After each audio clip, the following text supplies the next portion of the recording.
పునరపి జననం పునరపి మరణం పునరపి జననం పునరపి మరణం పునరపి జననీ జఠరే శయనం పునరపి జననీ జఠరే శయనం ఇహ సంసారే बहुदुस्तरे कृपया परे पाहि मुरारे कृपया परे पाहि मुरारे भज गोविन्दं भज गोविन्दं गोविन्दं भज मूढमद.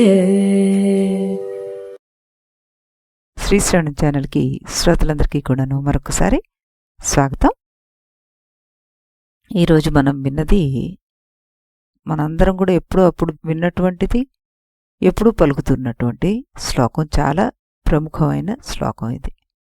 శంకరుల వారి శిష్యులు శ్రీ నిత్యనాథాచార్యుల వారు రాశారని చెప్తుంటారు మనకి. పావని చాలా చక్కగా పాడి వినిపించారు ఈ శ్లోకాన్ని. దీనికి అర్థతాత్పర్యాలను తెలుసుకుందాం మనం. పునః అపి, పునరపి అంటే మళ్ళీ మళ్ళీ అని. జననము పుట్టడము, పునః అపి మళ్ళీ మళ్ళీ. మరణము చావడం, పునః అపి మళ్ళీ మళ్ళీ. జనని తల్లి యొక్క జఠరే పొట్టయందు శయనము పౌళించడం. ఇహ ఈ అపారే అపారమైన సంసారే చక్రబంధం నుండి, బహుదుస్తారే దాటడం చాలా కష్టసాధ్యమైనది. కృపయా దయచేసి మురారే మురా అనే రాక్షసుని చంపిన ఓ కృష్ణ పాహి రక్షించు అంటూ దీనికి అర్థం వచ్చింది. దీనికి తాత్పర్యం చూస్తే మనం మళ్ళీ మళ్ళీ పుట్టడం, మళ్ళీ మళ్ళీ చావడం, మళ్ళీ మళ్ళీ తల్లి గర్భంలో ప్రవేశించి అక్కడ ఉండడం, ఈ అంతులేని సంసార జరణ మరణ చక్రబంధం నుండి తప్పించుకోవడం ఎంతో కష్టమైన పని కనుక ఓ కృష్ణ దయచేసి మమ్మల్ని రక్షించు అంటూ దీనికి అర్థం వస్తుంది. శంకరులు వారు ఇక్కడ సంసారాన్ని గురించి చెప్పడం లేదు, జీవితం వ్యర్థమని చెప్పడం లేదు. కానీ ఓ ప్రశ్న వేస్తున్నారు. ఇంత బాధను మళ్ళీ మళ్ళీ అనుభవించాల్సిందేనా అని. అంటే దానికి సమాధానం మనకి జ్ఞానము భక్తి ఈ రెండు లేకపోతే అవును అని వస్తుంది, భగవత్కృప ఉంటే కాదు అని వస్తుంది. ఈ శ్లోకం మనకి 3 స్థాయిల్లో చెప్పబడుతుంది. ఈ 3 స్థాయిల్లో పనిచేస్తుంది. శారీరక స్థాయి, మానసిక స్థాయి, ఆధ్యాత్మిక స్థాయి. శారీరకంలో మనకి గర్భావాసము, జననము, వృద్ధాప్యం, మరణం. మానసికంలో ఆశ, భయం, బంధం, దుఃఖం. ఇక ఆధ్యాత్మిక స్థాయికి వస్తే నేను ఈ శరీరం కాదు అనే జ్ఞానం లేకపోవడం. ఇదిగో ఇది ఉందే, ఇదే అసలైన కారణం అన్నమాట. అందుకే చివరికి శంకరులు వారు ప్రార్థిస్తున్నారు, కృపయా పాహి మురారే, నీ కృప తప్ప వేరే దారే లేదు అంటున్నారు శంకరుల వారు. భగవద్గీతలో కృష్ణ పరమాత్మ అర్జునుడితో చెప్తున్నాడు ఏమని, అర్జున బ్రహ్మలోక పర్యంతం గల సమస్త లోకాలు పునరావృత్తాలు అవుతాయి. దేశకాల అతీతుడైన నన్ను పొందడం వల్ల అసలు పునర్జన్మ అనేదే ఉండదు అంటున్నారు. ఇది 8వ అధ్యాయంలో వస్తుందన్నమాట. ఆ బ్రహ్మ భువనాల్లోక పునరావర్తినో అర్జున మాముపేత్యతు కౌంతేయ పునర్జన్మ న విద్యతే. పునర్జన్మే ఉండదు అంటున్నారు భగవంతుడు. ఇవేం చేస్తే మనకి అంటే, బ్రహ్మలోకం కూడా శాశ్వత ఫలాన్ని ఇవ్వదని, శాస్త్రం ప్రకారము భూలోకం పైన మనకి 6 పుణ్యలోకాలు ఉన్నాయని, అవి భూవర్లోక, సువర్లోక, మహార్లోక, జనలోక, తపలోక, సత్యలోక, లేదా దాన్నే బ్రహ్మలోకం అంటారు. ఒకదాన్ని మించిన ఇంకో లోకం అది. ఆనందము, భద్రత అక్కడ ఎక్కువతే. అక్కడ ఉండే కాలం కూడా ఎక్కువగానే ఉంటుంది. కానీ కృష్ణ పరమాత్మ బ్రహ్మలోకానికి వెళ్ళినా సరే అది కూడా శాశ్వతమైన ఫలం కాదు, పుణ్యం ముగియగానే వెనక్కి తిరిగి రావాల్సిందే అంటున్నారు. ఈ తిరిగి రావడం, మనం భూలోకానికి వస్తామో ఇంకా హీనమైన లోకాలకి వెళ్తామో తెలీదు. బ్రహ్మలోకం వరకు బ్రహ్మదేవుడు కూడా శాశ్వతం కాదయ్యా, సృష్టికర్త బ్రహ్మ కూడా శాశ్వతం కాదు. నిజానికి బ్రహ్మ అనేది ఒక పదవి మాత్రమే.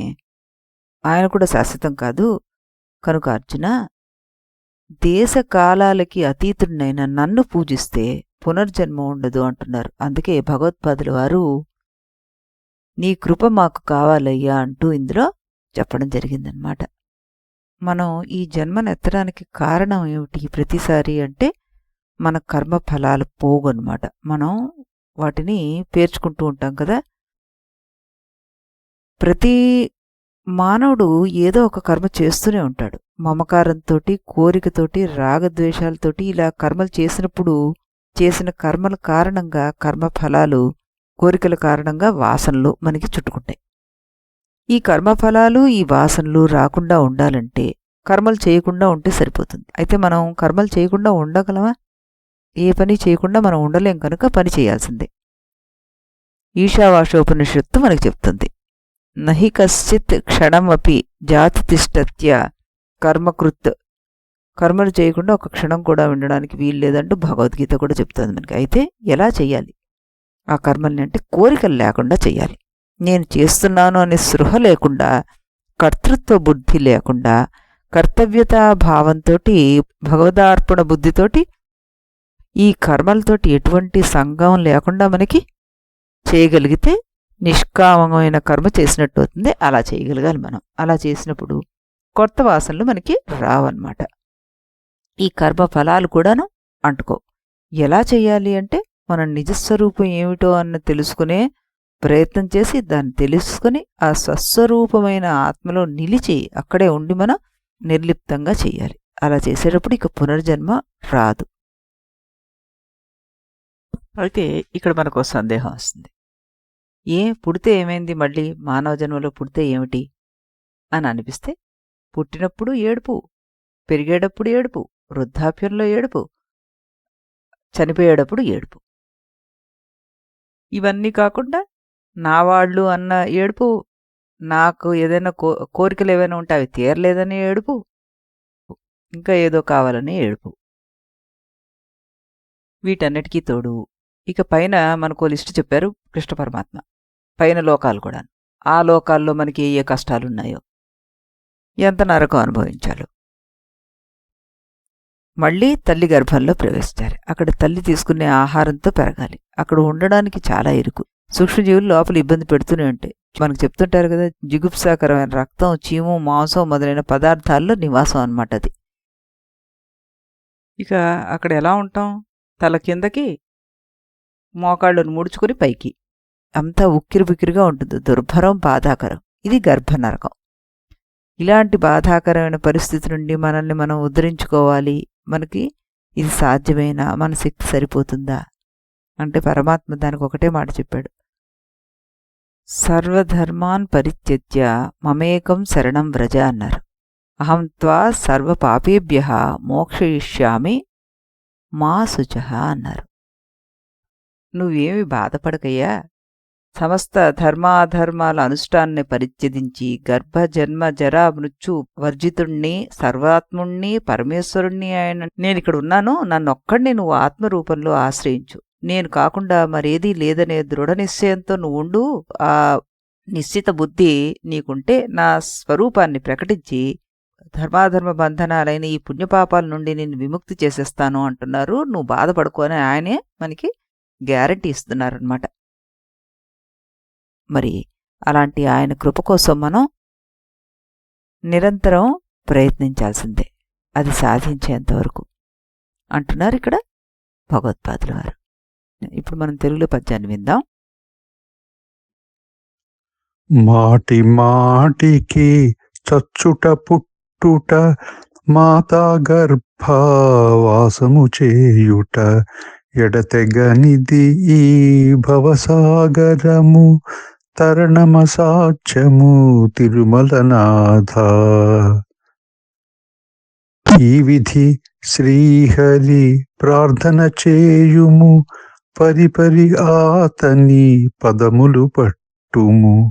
ఒక పరి శ్రీహరి శరణమునొందిన జన్మ దుఃఖములు అంతము కావా. స్మరించు హరిని స్మరించు హరిని స్మరించు హరిని సుగుణమతి భజించు హరిని భజించు హరిని భజించు హరిని బుద్ధిమతి. రామకృష్ణ గారు ఎంతో చక్కగా పాడి వినిపించారు మనకి ఈ పద్యాన్ని. దీనిలో కూడా కవి అదే ముక్క చెప్తున్నారు. ఈ సంసార సాగరంలో చిక్కి మాయామోహం అనే అంధకారానికి బద్ధులమైన మనం పుట్టడం, చావడం, మళ్ళీ తల్లి గర్భంలో 9 నెలలు వాసం చేయడం, మళ్ళీ ఈ సంసారంలోకి బయటికి రావడం, మళ్ళీ చుట్టుకోవడం, ఇదే సరిపోతుంది మనకి. కాబట్టి మనందరం కూడాను శ్రీవారి పాదార విందాలు తప్ప అన్య మార్గం లేదని ఆయన్ని మనం ప్రార్థిస్తే గనక, ఆయన కృప మన వైపు ఉంటే మనకి ఈ పునర్జన్మ అనేదే ఉండదు. మన ప్రయత్నపూర్వకంగా భక్తితోటి హరిని ధ్యానిస్తూ జ్ఞాన వైరాగ్య సాధనలతోటి తత్వం ఎరిగి శరణాగతితోటి హరి కరుణకు ప్రాప్తం అవ్వాలి. అంతకు మించి ఈ మాయను ఛేదించి జనన మరణ సుడిగుండ నుంచి బయటపడడానికి వేరే మార్గం ఏది లేదన్నమాట. జ్ఞానము వైరాగ్యము ఈ రెండు కూడాను మోక్షప్రాప్తికి ఈ 2 ఉపకరణాలు లాంటివి. దానికి అనువైన సాధనం ఏమిటి అంటే భక్తి. శరణాగతితో కూడిన భక్తితోటి భగవంతుడిని కరుణను పొందవచ్చు మనం. ఒకసారి పరమాత్మని దయ కలిగితే మోక్షం మనకి చాలా సులభం అంటున్నారు. చాలా చక్కటి తాత్పర్యాన్ని ఇచ్చారు మనకి.